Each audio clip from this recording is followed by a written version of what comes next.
broadcast. Let's go to YouTube. Let's see. Okay. Your channel. I think I'm streaming live.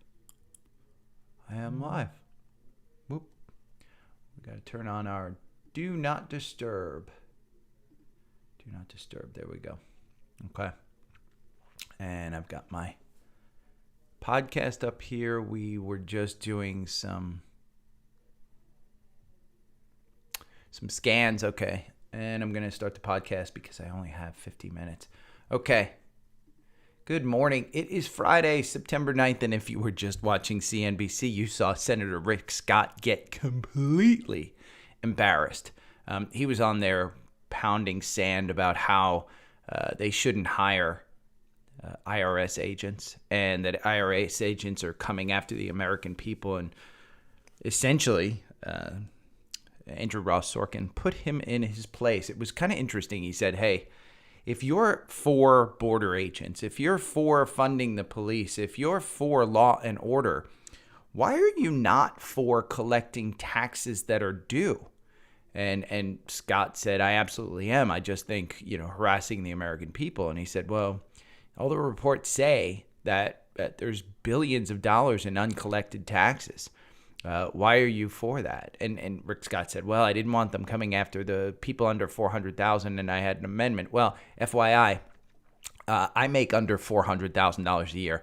If that amendment that you can't audit people under $400,000 a year, would I be as honest? That questionable write-off that you have. Would it make sense for somebody who makes less than $400,000 to say, you know what, I don't want an audit, so I'm not going to take that $400,000, that $20,000 write-off of technology that I purchased that might not be business sense. Again, that amendment said, hey, if you make under $400,000, don't fear an audit, so pay us whatever you think you owe. It's just, whichever side you're on.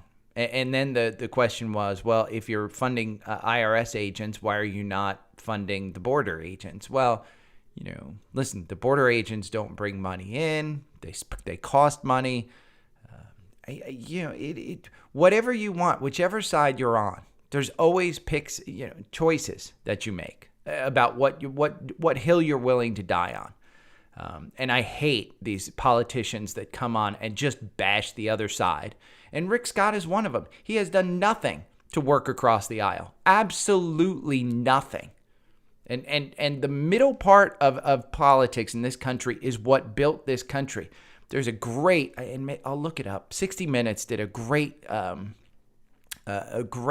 look, and it's aged. It's probably 10 years old at this point. But it was, during the great portions of this country, it was the middle, crossing party lines and voting across party lines. As much as 50, 60% of, one party would regularly cross party lines. Today, you don't see anything crossing party lines. That's why I commend Joe Manchin. I'm not a huge fan of him. John McCain cross party lines. And you know what? Believe it or not, you people who hate Joe Biden crossed party lines. I'm not a big Biden fan right now because I do think that some of the decisions he's made have been questionable. And seeing his age is an issue with me. But again, the choice was clear to me. But Republicans put up a better candidate, a less divisive candidate. Someone who will cross party lines. That's why Biden got voted in, is because he's willing to cross party lines throughout his career. Now, he's kind of dug in his heels, so I'm not a huge fan of his now, but I understand the student debt was not a great thing in my mind, but he had to do that in order to get the Inflation Act passed.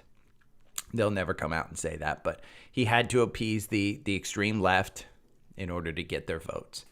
But this isn't a political show. But it was interesting watching Squawk Box. And again, Squawk Box, in my mind, they've got Joe Kernan and they've got Andrew Ross Sorkin, and Becky is somewhere in the middle. So yesterday, Scott Minerd, who is a legendary investor, also a legendary bear, he thinks the markets have a 20% drop down by mid-October. He actually put this in a tweet. And if you want to go to Twitter, look up Scott Minerd, and you can see his tweet. He believes that there is a 20% drop down from here by mid-October. His issue is the elevated elevated valuation because of earnings. It will not be sustained. His tweet is for the trailing PE, not forward PE, trailing PE. He doesn't see earnings picking up. So again, when kind of investors do this, they value the earnings based on the S&P. They take the S&P 500 and they take the earnings from all 500 companies and they add it up in the price per share. And then they times that in order to come up with a value.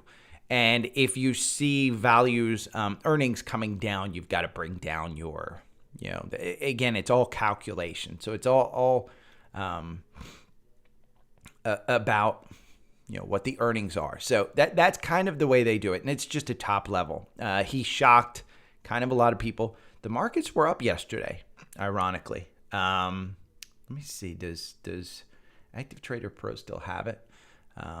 No, they don't have it kind of where it's at. But again, markets were up. TQQQ I think was the most active. Your day range yesterday was 26 to 28.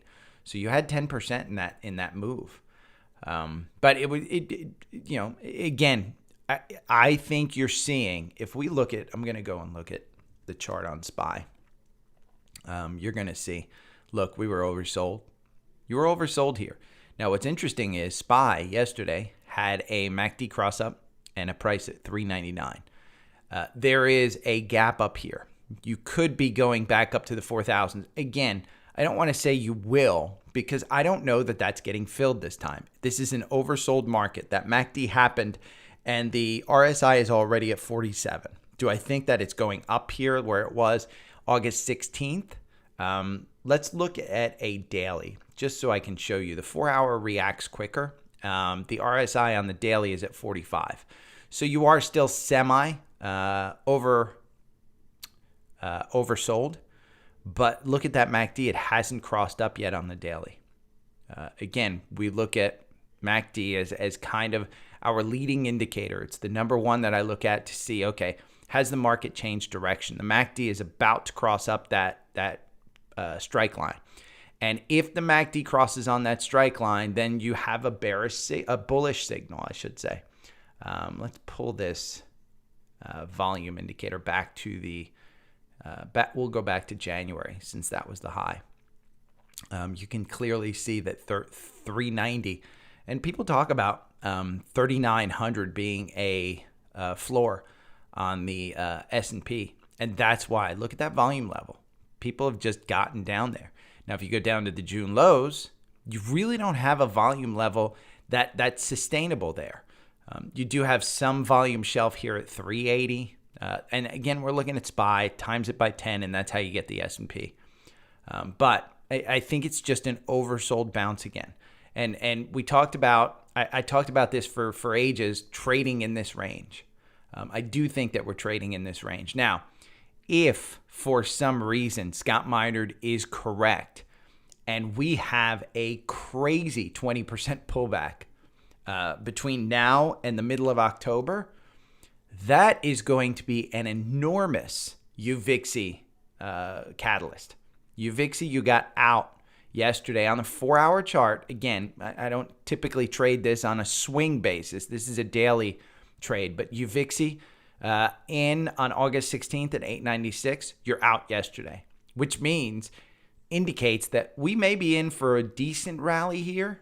It's a Friday. I know I hate shifting you guys into any quote-unquote trades on a Friday because you don't want to hold over the weekend. Say Putin, for instance, cuts off grain exports and cuts off oil exports over the weekend. He might do it over the weekend because he wants to crash the market on a Monday. It's highly likely. So I wouldn't necessarily buy anything unless, and I put this unless, you're buying a significant company that you want to hold. And one of those that I noticed is Google. It's still so cheap. And remember, GOOG is the one that you want to buy because that's where they do the buybacks. And you had yesterday morning, a cross up at 109. You're trading at 109.41. Let's see where GOOGL, 109.71. They kind of trade in the same realm, but GOOG has outperformed by 1% the last time that I looked at it. You got some gaps up here that haven't been covered. This one covered this bottom gap. So this way down, you covered this bottom gap. That one has been covered. So I think at some point we might go down further. So you might see a 105 or something. But on a Friday, when you're up, Google is up 1% in pre-market. I would say, hey, you probably have your chance. Their catalyst is October 25th. You had a MACD cross up. Your RSI is at 41. And you go over here, go to FinViz. We're going to check out, again, PE. Remember, the traditional PE on the S&P is 17. So anything below 17 is considered value and kind of stable. Doesn't grow, just provides you solid earnings, blah, blah, blah. Google is at 18, and their forward PE, which is measured against forward earnings, is 16. Now, here's the caveat. Remember, if earnings need to come down, you need to understand that forward PE will come down. So if Google comes out and said, hey, we saw a ad slowdown, boom, you're going to see that. Now, remember here too, look at the chart on FinViz. If you go to finviz.com and type in GOOG, you'll see, and I'm looking at GOOG, multiple bottom. That's usually a pretty good sign of where the bottom is at 104. Are you upset if you buy 10 shares at 104 versus 109? It's a couple $100, but I bet 5 years from now, when you've made $5, $6, $10,000, however big the lot that you want to buy is, you're not even going to notice that. So again, remember, on a Friday, you don't necessarily want to buy trades. You want to buy ones that you want to you don't mind holding on to. And the reason why I bring up Google is Snap has been on a crazy tear ever since they brought up that they wanted to increase the advertising going forward. So they kind of said, hey, going forward, we're going to see an increase. And you look at the last run, August 3rd, you bought in at $9.92. You got out with an 8% gain, but that you could have gotten a significantly higher gain by selling in the 12s right before that. You see that button hook. Now, September 2nd or September 1st, there was a buy-in at $11.19. You're at $12.54. It's a huge run-up. Again, that's a big run-up in a company that has said, hey, we've seen a slowdown. Now, Pinterest is another one. Look at this run-up that you've seen. $23 yesterday. Yesterday morning was the buy on Pinterest. $23.98 is where it's trading. So you've had quite this run-up in the social media stocks. I think Google is your best bet, because Google, you don't see that run up. And make no mistake about it, Google is an advertising company. Pinterest is an advertising company. Snap is an advertising company. So I see those run-ups in those other stocks. Now, mind you, their PE is significantly below Google. Let's look at Snap's PE. Snap's not even making money. I don't think Pins is making any money either. We'll look at Pinterest. Yeah, they're not. Well, their forward PE is 64. So they are making money. It's just super high valuation. So Google, in my mind, is the buy there. And personally, if you have Google in your portfolio, just buy it. Just buy it. DRV was one that I was just looking at. And I'm kind of just going down my notes. I got to stop at 9 o'clock. But DRV, you see that button hook? If you're in DRV, get out. You see that button hook. You see the buy on SPY. You see things moving in a different direction. DRV is a triple leverage short. If you got in anywhere between 35 and 40, where I was suggesting, get out. You've got your gain. Don't don't ride it back down to 35. Again, it's a triple levered, so it's very clear that button hook is coming down. So I do think that we're going up. We're going to trade in this range. So I'd get out of DRV. Let me look at Pixie, because Pixie is going nuts today. And I know there's going to be some, they're not making money. On record volume after plan to spin off Shift Pixie Labs. Go to FinViz and type in PIXY, Shift Pixie, to spin off its labs and dividend its digital securities to shareholders. It's gone crazy. Let's look at Active Trader Pro real quick. I will show you. Pixie. So it was on the, it's been halted several times. Failed to meet NASDAQ requirements. This one yesterday went from 11 to 30. During the day, there was rumors about something happening, and then all of a sudden in the after hours, it was announced, and it went all the way up to 30. It is at 33 right now. It's gone all the way up to 35. Yesterday's trading range was 19 to 31. I don't want you to buy this one. It's crazy with that run up. If you can buy puts, 24% of this company is short. It might be in a short squeeze. It might be based on that news. Who knows exactly what it is, but I wouldn't touch it per se. But I saw it, and I figured I'd bring it up for all of my day trader listeners and viewers. Joe Terranova said ONEOK is a natural gas play, and that's the one in energy that he would play. I noticed this one because of the charting. Now, when you look at ONEOK, again, they're making money. Their PE is 17. Their forward PE is 13. When I looked at it engages in process, storage, and transportation of natural gas in the U.S. It operates natural gas gathering and processing, natural gas liquids, and natural gas pipeline segments. Again, read the description on FinViz. It is all natural gas. And when I looked at this chart, I saw, along with a lot of the energy and natural gas, this one kind of hit a shelf here at 60. And it's up at 61 right now.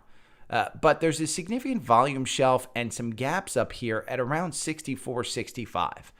I don't think the energy trade is over. You're seeing this MACD. If you're looking at my screen right now on YouTube, there's a MACD cross up here. Let me expand this so you can see.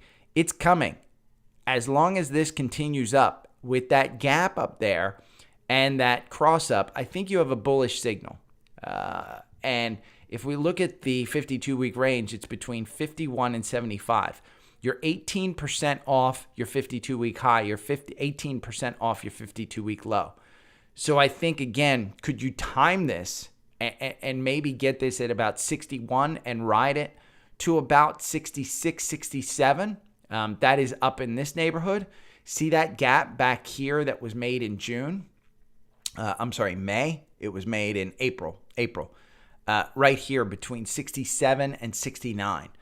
I think that may be in the cards here because you've already covered this gap at 63 right there.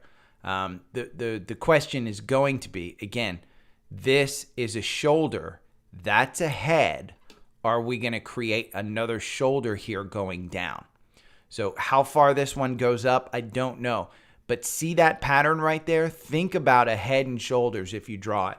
That's almost a perfect head and shoulder, which might mean that we're going down in this respect. And remember, energy wants to be brought down. If the Fed continues to raise, if the Fed continues to think, hey, we need to push this into a recession, they very well may push us and say, energy is going to go down because demand's going to go down. So Joe Terranova, OKE, I like it. It's a chancy one because we haven't seen the MACD cross up, but if you're confident in that one, look at it. Nike at 120.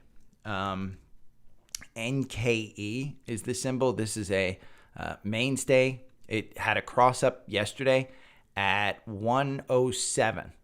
Again, you see these clear head and shoulder patterns that are forming in a lot of these stocks. This one has had a head. It's had that shoulder. So this is the shoulder. This is the head. That's the shoulder. Maybe we're kind of moving towards the way up here. And their earnings are coming up on September 29th. So there is a catalyst here. China has been hard shut down. So Nike may have exposure to China. It may have exposure to Europe. It may have exposure to the weak dollar. The strong dollar. So you may have an issue. Again, Google is cheap. I'm reading my notes. Caesars, CZR. Anybody that watched the game last night, did you bet? Because if you bet, Caesars may be a good play here because look at this. You've got it beaten down here. Now, the RSI has picked up to 57. You had a cross up here at 43 2 days ago, September 7th. 43.61 was the cross up. You're at 46. So you've got 5% of your gain, close to 5%. That's been a move. Again, we look for 10% on ones that we trade. The last percentage gain on this one went from 39. You sold out at 15. You probably could have gotten 30% on this one because that move right there is rather large from 52 down to 44. And if you would have sold up here, you would have had a significant gain. So you don't have any gaps necessarily that need to be filled that I can see. The gaps have been filled. There's one here at 40, which I think it was filled on this one, but I don't see any gaps that necessarily need to be filled. This is a downward moving stock, so it does have exposure to China. Any China news that comes out on gambling, Caesars is going to go down, doesn't matter. Docu is soaring in pre-market. They may have found a floor. If you've been following DocuSign, great product. The company, it's been, let's look at the valuation. And that's where you're going to see. It doesn't make money. Their forward PE is 30, and that's why you're seeing it down here. A forward PE of a company that doesn't make money at 30 is still significantly hard for this market to justify. DocuSign was a pandemic winner, and it went, 52-week high was $294.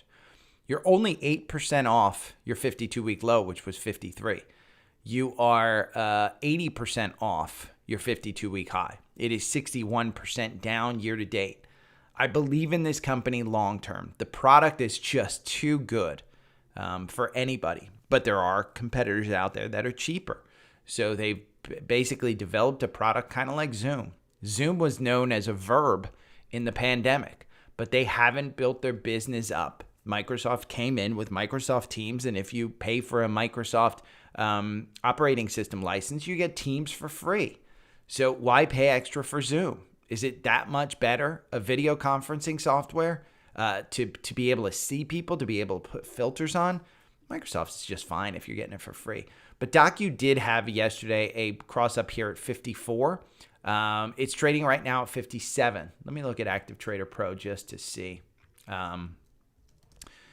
Yesterday's trading, you'll see the earnings just pop. Yeah, right at the earnings right there. That was where you saw the pop. And this is a 5-minute chart. You're down up at 56. So yesterday it closed at 57. So you're at 66. That's going to gap up. And when you see a gap here, the gap needs to be filled. This one might go to 70 to fill this gap. It very well may go to 86 based on these earnings. The earnings were that good. It may go to 86 and cover that gap. Do I expect it up here at 220 to cover this gap that was created in January or March of this year? No. I would see this one would be a stretch just because of the valuation. As the Fed raises interest rates, that valuation is going to get hit. Restoration Hardware reported earnings, and they raised guidance. This one also, you can clearly see that hill right there. 259 is the buy-in yesterday with the bulk up in earnings. Look at this, 566 per share back in March. June, 778 per share. And then in September, 808. It's clear these guys have managed the supply chain It's clear these guys have managed inflation. It's clear they have pricing power. Restoration Hardware, their headquarters are here in Atlanta. If you are in Atlanta, I suggest you just go. It is so cool to just walk through. And I think they're open. I know they closed during the pandemic, but I think they're open. By the way, as far as energy goes, and energy is up today. Let's look at Devon. Devon's down for some reason in the pre-market. 0.3. Let's look at Oxy. Oxy is up 1.49. I still have these, even though the algorithm says get out. Sometimes you just, you just keep them. Oxy, you have the ex-dividend date. I think Devon, you may have the ex-dividend date as well. They typically pay on the same. Yeah, today is the ex-dividend date, and that's why you're probably seeing some pressure on some of these. But the Biden administration did kind of quiet, wink, wink, say they will not be additionally tapping into the oil reserves come November. And I don't know that I necessarily believe that, because if the European sanctions go through, if Russia pulls the oil off the market, if the Iran deal doesn't come through, and if OPEC winds up just saying, we don't want it at $80 per barrel. We want it at 120, and they cut back production. Maybe at that point we start to see, oil start to go up again. Now, it's clear you're in an upward pattern here on Devon Energy. Let's look at the daily. Name other stocks that have this kind of chart. This is all energy. And you're using that 200-day as support level. Look at the 50-day kind of bounce off that one. So I do think oil and energy still has quite a bit of run. The only reason the market's going up is because it's oversold. Remember, the Fed is going to raise rates and kill demand. Don't fight the Fed and trade the trend. The trend is still down, and don't fight the Fed. Anybody watching last night, the game on the NFL, GM released a new EV, and it was announced yesterday, the Equinox. They had commercials ready to go. GM had a MACD crossover yesterday at 39.45. You're trading at 40.51. They just passed their ex-dividend date, so the earnings coming up on October 25th is where you'll be. Obviously, you have the chip shortage that they've been dealing with.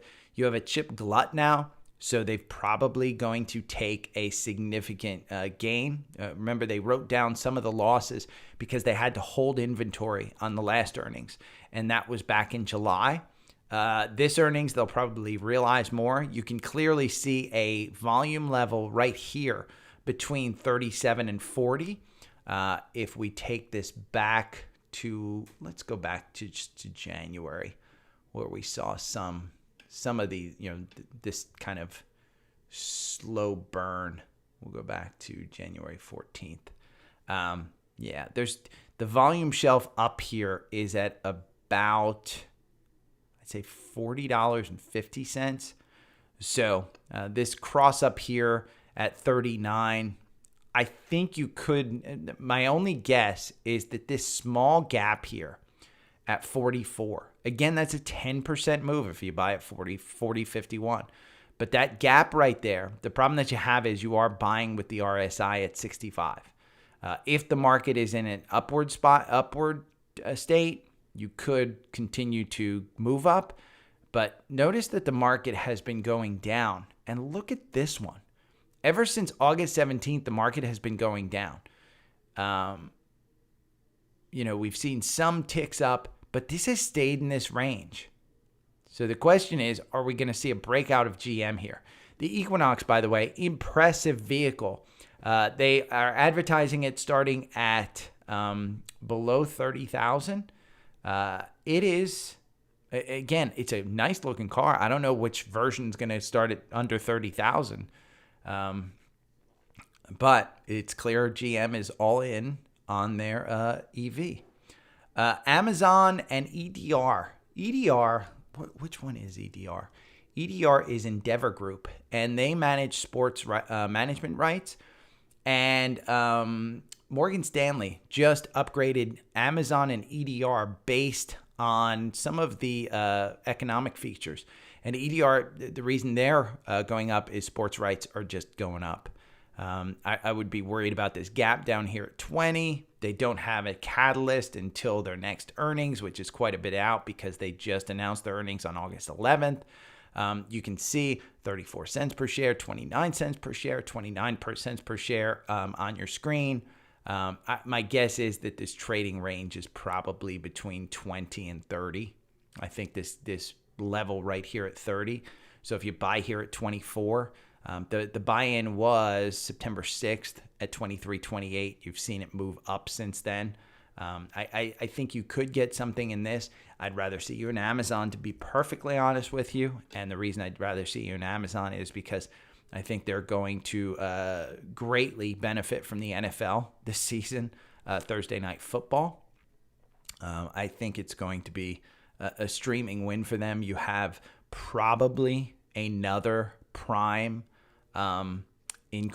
membership increase coming at some point. At some point between now and the end of the year, my guess is they increase Amazon Prime. They had to cut their costs. They had to cut some staff. You can see there's a clear gap here, right where it's selling right now at 130 to 143. That would be quite a move. But it just had 143. Did it cover that gap? Kind of covered it back on August 16th. But you can clearly see there's the shoulder, there's the head, there's the shoulder again. It's not quite perfect, but you can clearly see that there could be a head and shoulders pattern where this one could take off right there. So I like it. Zscaler soaring on earnings. Let's look at them. They are cybersecurity, and that CrowdStrike and Palo Alto are the two that I own. 154 is the cross up on this candle yesterday afternoon, and you are trading. Let's go to Active Trader Pro so we can see where you're trading on Zscaler.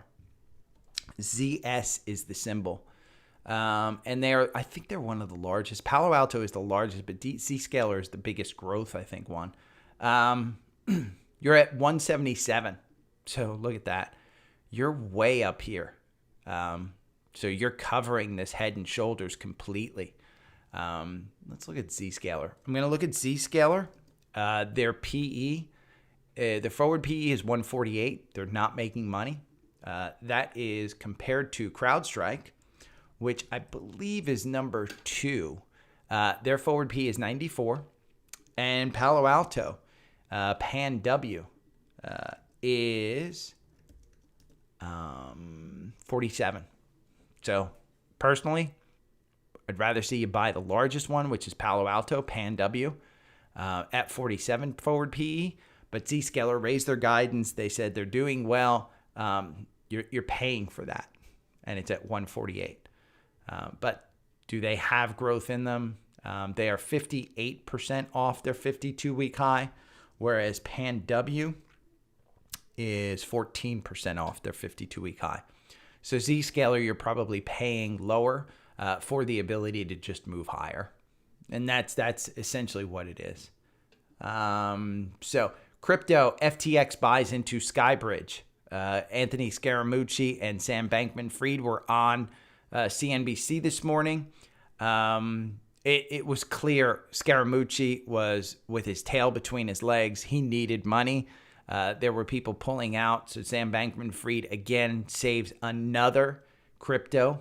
FTX is going to be enormous. Now with this one, I wouldn't put you into Bitcoin. I wouldn't put you into any of that stuff. I think Mara is your play. And we had the MACD cross up here at 1122. You're at 1325. We talked about this cross up here at 1122 on September 7th. And I've been bringing this one up. It just looked like it was going to hit a bottom. Let's bring this back. The volume, clearly a volume level here. Now, the volume kind of shelf. It's got this gap here between 15 and 14. I think Mara is going to open up higher. Let's look at it in Active Trader Pro. Mara. Yeah, it's at 1460. So if you're opening up at 1460, you'll probably cover this gap today between 1442 and 1524. I think you'll hit the 1524. I think you'll cover that gap today. Do you have a significant move upward? I don't know. I mean, that RSI at 58 is pretty overbought right now. It's been kind of on a tear here. Again, September 7th, you're at 1122. Easy 10% on this one. Listen, personally, I didn't get into this one. I should have seen it. Didn't see it. T-Mobile announced a huge buyback yesterday. TMUS. And I know I went over Verizon, and I'm going to go over it again because it crossed up, and I did an afternoon show yesterday. T-Mobile had a cross up yesterday at 146.12. It's interesting because T-Mobile is the largest grower of cell phones, and they're doing it with helping their business. They're keeping their margins. They're actually doing very, very well. You can see by the earnings per share here, 34, 57, 43. That 43 is because of 5G rollout, and they've had some pretty significant capital outlays. But this gap here between 134 and 137 would scare me. But with a buyback, when they announce a buyback, remember, buyback means if they take the shares off the market, it affects the PE. So your price to earnings is your share price earnings to the earnings. And if they buy back more shares, then you're getting a larger amount of percentage of the company. So whereas where a company issues more stock, you're getting quote unquote diluted. But when a company buys it back, this is how Apple has it's been shown that Apple over the past 5 years has greatly increased their share price by buying it back. Your earnings look better because you have fewer shares out there. So your earnings per share go up. And it affects a multiple amount of these fundamental stuff.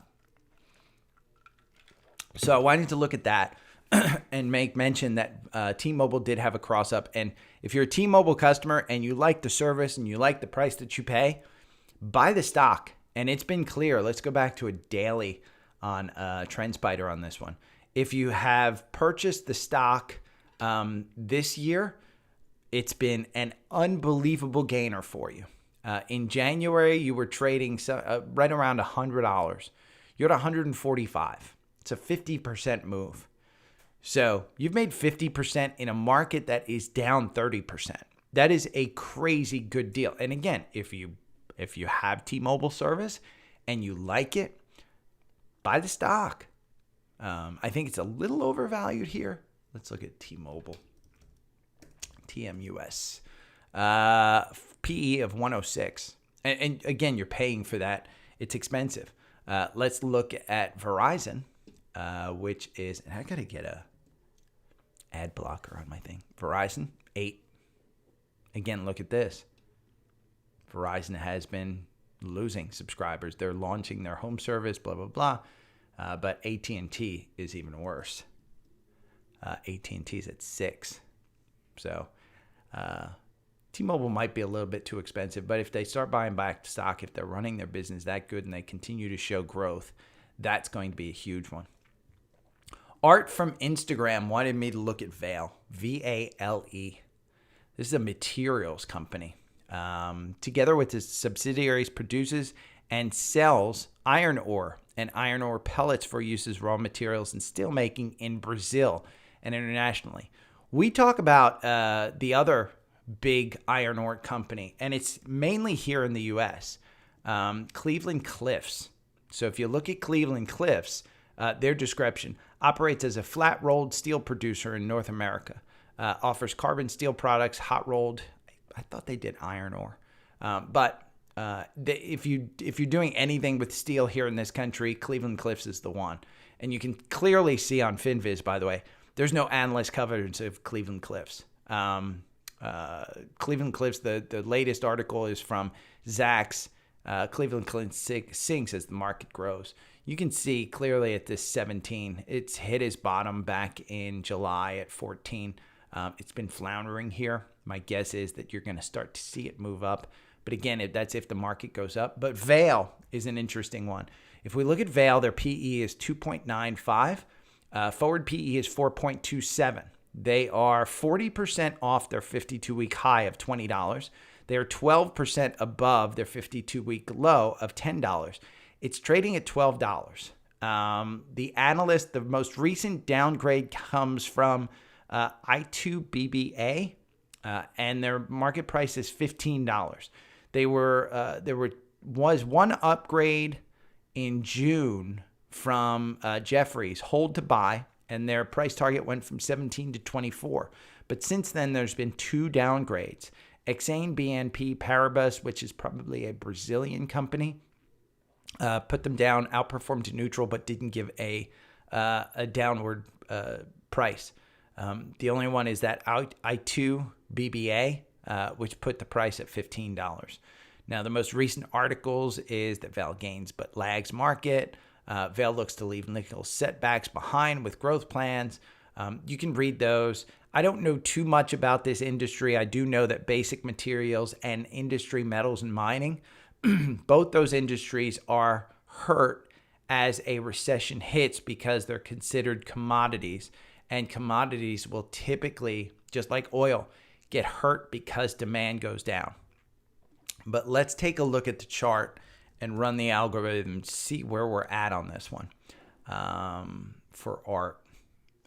Art, you timed it perfectly. 12:34 yesterday afternoon is a buy signal. The RSI is at 40.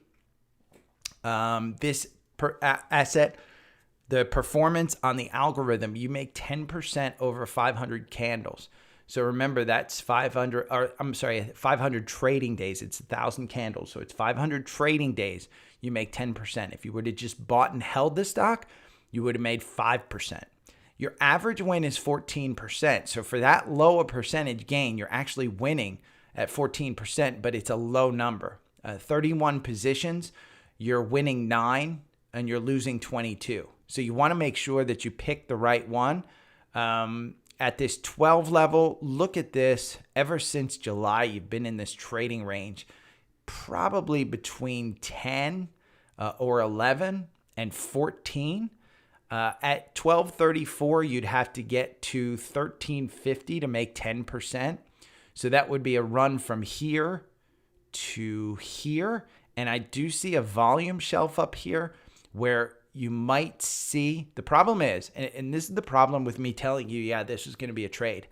See all these losses here? You want to trade the trend. You don't want to trade where there's a bunch of losses. See that 200-day moving down? This is a downward trending stock. If we move to the daily, do I have a 200-day in the daily? Yeah. The daily is kind of flattening out. Now, look at how different this daily chart looks versus the 4-hour chart. The ex-dividend date passed. Their earnings are announced on October 27th. So you do have a catalyst coming up next month. The bottom here with a volume shelf, I'm going to pull this volume here back to, oh, come on. My cursor's just not. Back to these highs back in July. July 2021, by the way, last year. If I pull it back there, you know what? I'm not going to pull it that far back. We're on a daily. I'm going to pull it back to the highs of April. You can clearly see that it's hit this bottom level here. The candle before, so yesterday's candle, September 7th, 2 days ago, September 7th was between, the high was 1234, the low was 1172. That seems to be a low and a bottom. You can clearly see that this bottom here at 1142, 1142 is that bottom. 1172 is this bottom. It's moving up there. I would be afraid that it might try and cover this and head down there, but you really don't have any volume down here. Let's pull it back. We'll pull it back here. See how that volume shelf right there at 1193? I think that would be your bottom. What I'd do is, if you're really into this one, Art, I would use the algorithm, and we'll run the algorithm just so you can see it on the chart. It does look like the MACD it's not a significant cross up, but it is a good cross up. And you can see here, by the way, take a look at this. The MACD crossed up, but the stock went down. You wound up losing. On this one, the MACD crossed up right there, and you wound up winning. You're right at this. See the oscillator right there at 0? You're kind of up in that territory. And the last time this one went up was right about here. You kind of got faked out with a loss on the next candle, and then you only made 4%. So I'd be a little bit careful with this one. It is in a commodity, and if we are going into a recession, if Brazil's going into a recession, you could get hurt on this one just from the overall macro level, and that might not be a good thing. But Art, I appreciate you listening. Take a look on YouTube. Again, I don't know what timestamp we're at. Timestamp is 44 minutes on the podcast, so just go to where I started on the YouTube, and 44 minutes in, you'll see it. Scans, Pepsi. I'm not going to go over all these scans because yesterday I did this, and it's yesterday's afternoon candle. So Pepsi, 172.70. This is one that you just buy and hold. Pepsi's a great buy and hold. AMD, this is probably on, there was some chip news yesterday. Intel is breaking ground today on their chip manufacturing in Ohio. 82.78. Clearly, you probably have a run up here. This is going to be a trading range between 73 and 108. I think that's the trading range. Do you get to fill this gap at 116, 118? Probably not on this run. I don't see it happening there. Disney. Let's look at the Disney price. I picked out which ones crossed up yesterday and I really think are good. 112. I don't mind you buying this one on a weekend at 112. Now, will you get to 120? This gap here between 127 and 131? I don't know. This gap right here between 118 and 119 is probably more likely. But Disney has their earnings coming up on November 9th. There's no catalyst between then, but there's a clear volume shelf here at about 110.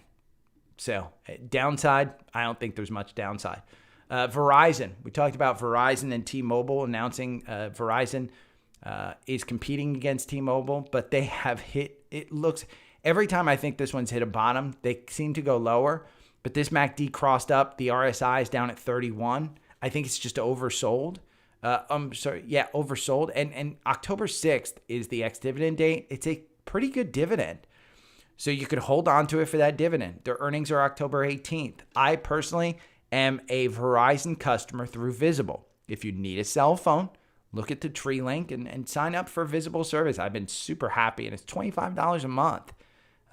You can't beat it. And remember, I work in stadiums with thousands and thousands of people. I haven't experienced a huge downturn in data. Procter & Gamble, which has been beaten down. And this one is one that I think you could play for a 6, 7, 8% gain because I do think that you're getting back up into those 140s, between 143 and 146, I would say. You're trading at 137. But until then, you get a great company.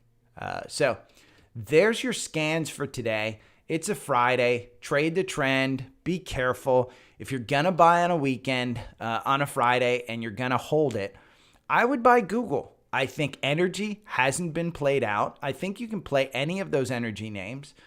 If Scott Minerd is right, and you think so, go look at his tweet. Go look at do your own research. If you think that he is correct, and we have a 20% downturn from now to mid-October, buy UVixy. UVixy does not make any sense on the chart, but if you think that's correct, buy UVixy. Again, we had a SPY cross up here, and it's just because it was oversold. That's the only reason right now that the market is going up. Name another factor as to why the market would be going up. The Fed is not cutting rates. They have said that. Jerome Powell came out and killed anything. He said, we are going to fight this until it's done. Inflation, not going down by any meaningful number. It is still elevated, which means the Fed's going to raise rate. Unemployment. The employment numbers were still good. Again, Fed's going to raise. Don't fight the Fed and trade the trend. Those are the two things.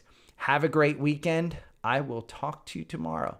Oh, and by the way, I want to give a shout out to my new friend in Japan.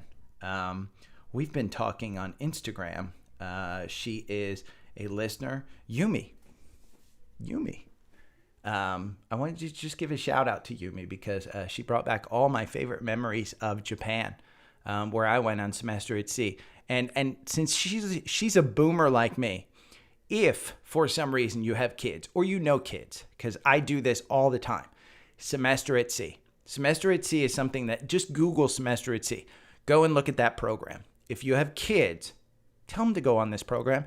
I guarantee they will come back and they will say they learned more on that trip than they did in 4 years of college. Absolutely 100% worth it.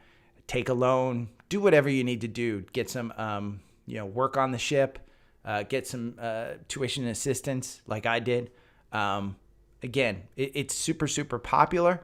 It is fantastic. But Yumi, thank you for bringing back all my favorite memories of Japan. And I'm live on YouTube. I'm going to give the secret word on YouTube. So if you guys want to know the secret word and give me a shout out, one of the things that I was thinking of doing is actually portfolio reviews for some of the supporters. Because if you support my podcast, you're my favorite listener. Honestly, thank you to all the supporters. But I'm thinking of doing a portfolio review. You send me which stocks you have in your portfolio, what percentage of the portfolio they are, and I'll review them as a supporter. And I do that kind of anonymously. I don't want to make anybody known that, hey, they have a portfolio and what they're selling and buying and stuff like that. So it's completely anonymous. But if you guys like that, give me a shout out. Okay, done with the podcast. Have a great weekend. I'll be back on Monday. Watch football on Sunday. I am sitting on the couch, probably doing research all Sunday and just watching football. Have fun. Take care. Okay. And YouTube is done. I do have a mentorship program coming up. Secret word for today, banana.